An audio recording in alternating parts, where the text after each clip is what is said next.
Okay, so you get out of jail. Are you already from Hoover at this point, or Yes. are you? So you're already fully fledged in the streets. What was that like when you got put on Hoover? And how old were you when this happened? Uh, 12. 12 years old. So this was in the 70s, 80s, No, 80s. Yeah. 80s. Okay, 86. 86, and so Hoovers were Crips at this time. Yes. Okay, and what was that whole experience like for you at 12 years old? Uh, it was overwhelming at times because when we had moved over there to 110th in Vermont, we moved right into the one way where everyone was hanging out at that time, which is our stronghold. And so they used to be out there very deep and selling drugs, and there were shootouts right there, and there's a lot going on. Even though I was 12, I was curious, and my father was nowhere around, and my mother was doing the best that she could, but I was sort of strong-willed and strong-minded, and I wanted to experience for myself. And so I took to the streets. I started hanging out with them. They took me under their wing, some of them, and they said, man, you're going to stay over here with us. We want you with us because you're going to be real strong when you grow up. We know this. And so I started hanging out with them at first and committing a couple of crimes with some of them. And as I learned more about the gang culture, because I was just 12, I knew some things, but not a lot. But as I was hanging with them and getting a firsthand experience, a firsthand knowledge of different sets and different enemies and how they became enemies and such, I became more intrigued. And after hanging out for a while, I just got put on. Was it guys your age? The older guys put you on? Uh, no, they were older. They were older guys. Yeah. Lil Hunk, rest in peace. He was he was a big dude. I was a big dude, but I was 12. But he was Big Hunk was maybe 26, 27 years old. Damn. Yeah, and Big China Man, he's maybe 10 years older than me or so. 8 or 9 years older than me. So But big. he's skinny. He can't. He's not a good boxer like that. Yeah. So I wasn't really worried about his punches. Just more Lil Hunk's punches. Okay. Well, so Big China Man, that's your big homie that you got your name from. Yeah. So is he the guy that mainly introduced you to everybody, or how do for the people who ain't from Cali that might not know, like, how does the name get passed down? Well, he didn't necessarily introduce me since I was just living right there. I was introduced with probably to more people before even I met him. This is when I was just hanging around them, having just moved from Watts and having a lot of childhood friends from Watts that I hung out with and care about I am real tight with now today. I knew some things about the culture, and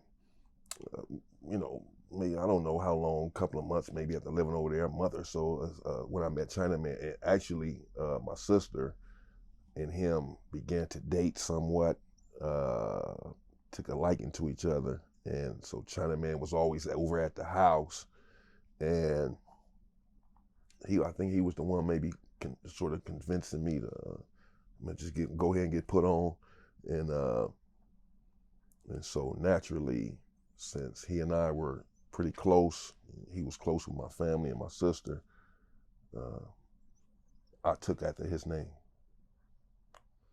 How old were you when you first ran into your first enemy? 12. Is this something you could talk about? Uh, Or is there any situations that are from that age that you can talk about? Well, it depends on what it is that you want to know. Well, nothing incriminating. So, most certainly. If there's something you could talk about, like a fight, or what I'm saying, maybe something that don't incriminate nobody. Right. Well, Uh, the fight with the Denver Lanes, we had, actually, right there. I was at the liquor store right on Imperial in Vermont, and ran into some of them guys from Denver Lanes. There was maybe four of them. They was somewhat encroaching upon our territory, and so, but since I was big, but I was young, and they can see that. I don't think they thought maybe I gang bang. They sort of left me alone, but they were saying where they were from, real loud and boastful, in our store, in our part of the neighborhood. And so I hurried back and told a few of my comrades, and Big Spider being one of them. Big Spider having a reputation for being very strong and very strong with his hands, and very tough at heart. And so he immediately came with me. We ran back over there, and it was just him and I. Even though it was a lot more of our homeboys there, Spider said we got it, and so we ran over there. Some of them ended up following though, and the fight ensued. We ran in the liquor store, and Spider just started swinging on them, and I followed suit and started swinging. They were swinging back. It was a fight in the store. Everything was flying. And then when they saw some more of our homeboys coming, they ran out of the store, which was smart. Okay. I was in school. I went to Henry Clay for a second, and I wasn't doing too well in school. I was absent a lot. And when I hit 14 and went to camp for a year for that weapon with Big Murph Dog, my schooling began in incarceration. And it really continued in incarceration.